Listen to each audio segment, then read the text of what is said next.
Hi guys, welcome to my YouTube channel. So in this video, we will be having an overview of Microsoft SQL Server instance hosting on GCP Cloud. Okay, so let's jump into the Google Chrome, type console URL, which is console.cloud.google.com. So if we hit enter, you will be there on the welcome page of GCP console. So let's go to the navigation menu, left side, click on SQL, and you will see we have only one instance. Okay, so let's click on the instance name. So this is the SQL instance overview page. Okay, so basically this is the overview tab, and here you can see this is the instance name Naresh DB, which is currently having the SQL Server 2022 Express edition. Okay, and if we scroll a bit, then we can see these things. I mean chart. The chart, if you want to see some other extra information regarding memory uses, then you can also see that. Okay, total connections as well. You can select and you will be able to see how many total connections are on the current instance. Okay, what is the storage uses? You can check and other things as well. Okay, what is the memory uses?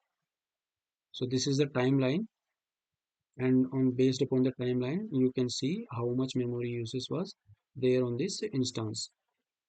So if we scroll down a bit, you can see the configuration as well. So the current configuration of this SQL Server instance is vCPUs are only two cores. Okay, memory is 8 GB, which is basically RAM, and SSD, I mean storage is 20 GB. So this is the enterprise edition of Google Cloud. Okay, however, the database version is only 2022 Express along with the cumulative update 19. And here we can see the auto storage increased is disabled in this current configuration. So we are just talking about the current configuration what we have for that SQL instance. Backup tier is selected as standard, however automatic backups are disabled at this point of time. Point in time recovery is also disabled. Instance deletion prevention is disabled. We just disabled in our previous video just to show you how we can delete that instance. Okay, you may check that video and have that insight on that. Backup retention after deletion is disabled. This is the location. So basically these are the parameters which we have provided at the time of configuring or installing this database instance. Okay, so these are the flags, database flags and parameters. The default collection is the SQL default collection, which is SQL 18.1 general CP1 CIAS. Okay, so all these things you can check. And if we go on top, so here we have these tabs as well.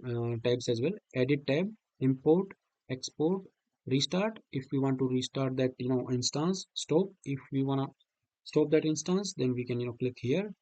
If we want to delete that particular instance, we can click here. Or if want to clone that instance, same instance, so we can use this tab.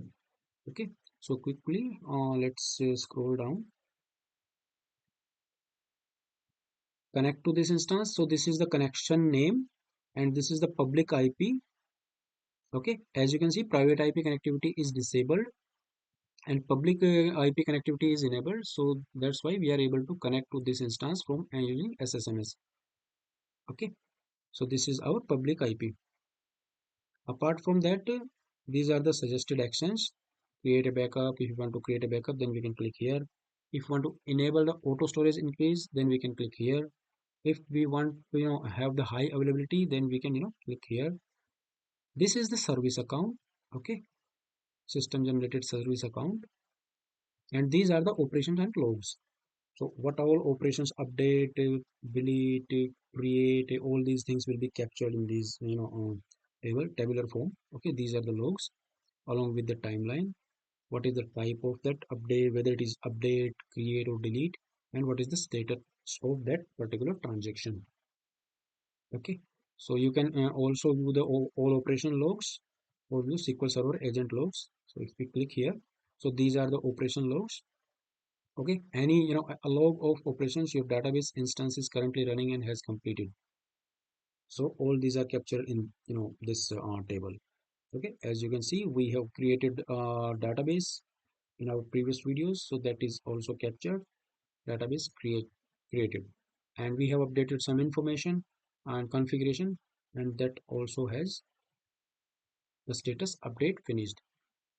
Okay, so this was our first one. If we jump into the next section, Cloud SQL Studio.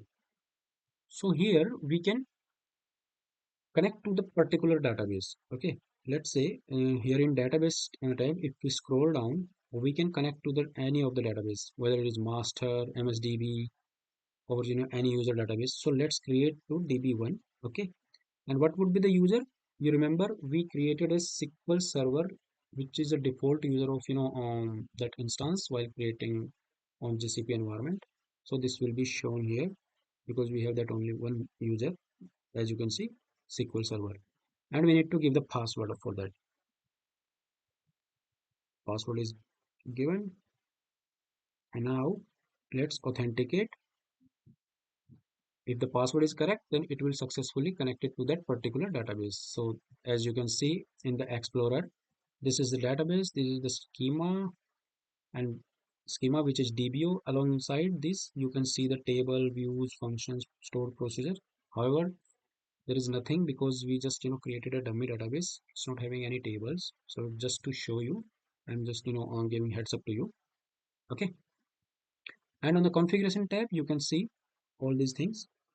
Okay, and if you want to see if you want to jump to another the database, user database, so you can just click here, switch to the database, and then simply go to another database. Suppose I'm going to connect to db2 with the same password and user, so I don't every time I don't need to fill the username and password again and again.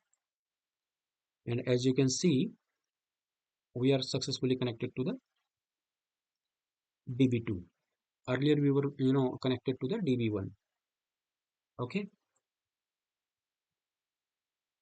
and we can also query that. We have the new SQL editor tab as well. So if we click here, suppose we use master, select version, and if we run that query, then this will retrieve the information about the version details. So currently we are having Microsoft SQL Server 2022 RDM along with the cumulative update 19. Okay, so this is the KB name. So all these information you can have. Express addition, and basically this is the output of select at the rate version. Let's close that tab. I just want to show you, that's why I click here and run that query. Left side, another tab is system insights. So if we click on system insights, so basically see, while you are connected to that and you click on system insights, so on top of that you have the instance name and instance details as well. We are having 2022 express edition, how many CPUs, memory, storage, and what is the region, current region of this instance. So any events will be captured here. Okay, so it is grayed out, means there is no events. Let's jump into the blue area, that instance update. So we just on previous video we updated that instance setting, so that is captured here. Okay, and one more time we updated, so that is also captured here. So if we scroll down, we can see the utilization of CPU utilization, disk utilization, buffer cache hit ratio. So all these things we can see. Okay, so for monitoring purposes,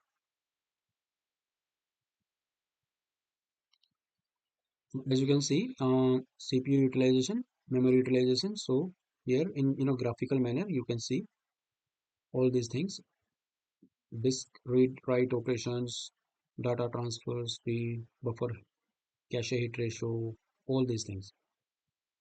What is the page life expectancy? So we can see here. Okay, so basically all the performance parameters are shown here. So this is the system insight. And if we click on query insights, then we will be having this one. Okay, so as you can see, this is not enabled because query insight is not supported for that current edition, because we are using express edition. If we have any standard edition or enterprise edition, then we will be in a position to use these features as well. Okay, so basically this is just to understand the database load, identify the slow running queries. So all these things we can take help from this query insights.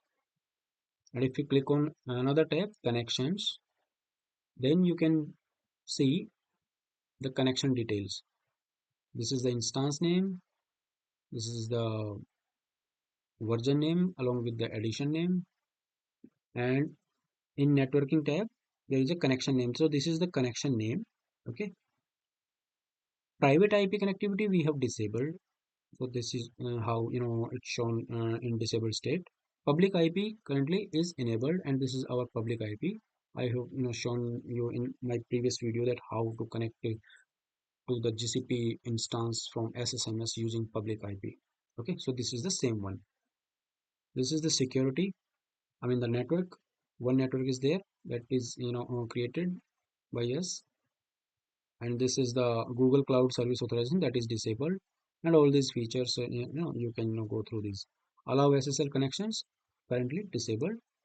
Okay, and in the networking tab, all these things are same which we have done during our installation or configuring the SQL instance, because the public IP check marked and this is the public IP. Okay, so all these things are showing again in this tab as well. So this is the SSL mode, connectivity test, and all these things. So if we click on another tab, users, then we can see there are only 3 users as of now. This is the Microsoft Policy Event Processing login. These are the default accounts which were created at the time of installations, and this is our account similar to the SA account. So in GCP, this SA is renamed as SQL Server. Okay, so by default, this account having name SQL Server is created at the time of installation or configuration of that SQL instance on GCP environment. If you want to add another user, we can add here. Okay, and if we want to remove or that change the password, we can update here using this. So at this point of time, we are not going to change any password. Let's jump into the another tab, databases. So this is the databases tab. Here you can see this is the default collection, which is server collection, SQL Latin 1 general, CP1 CIAS, case insensitive, ascent sensitive. Okay, so the current version and edition details are shown here, and these are the database details. I mean the name along with the collection. We can delete any databases if you want. Okay, from here as well. So at this point of time, we are not going to delete any database. I just want to show you. That's why I click here. And next tab is the backup. So this is the backup tab. As of now, we don't have any backup configured, and you don't see here any entries because the automated backups are disabled, and we have not created any backups from our side as well. So if we need to create any backup, then we can just add it and select the automated daily backups. But at this point of time, we are not going to do that. We will cover this topic in upcoming videos. So let's cancel that. And another one, last tab is that operations. So if we click on that, any operations or logs of operations will be captured here.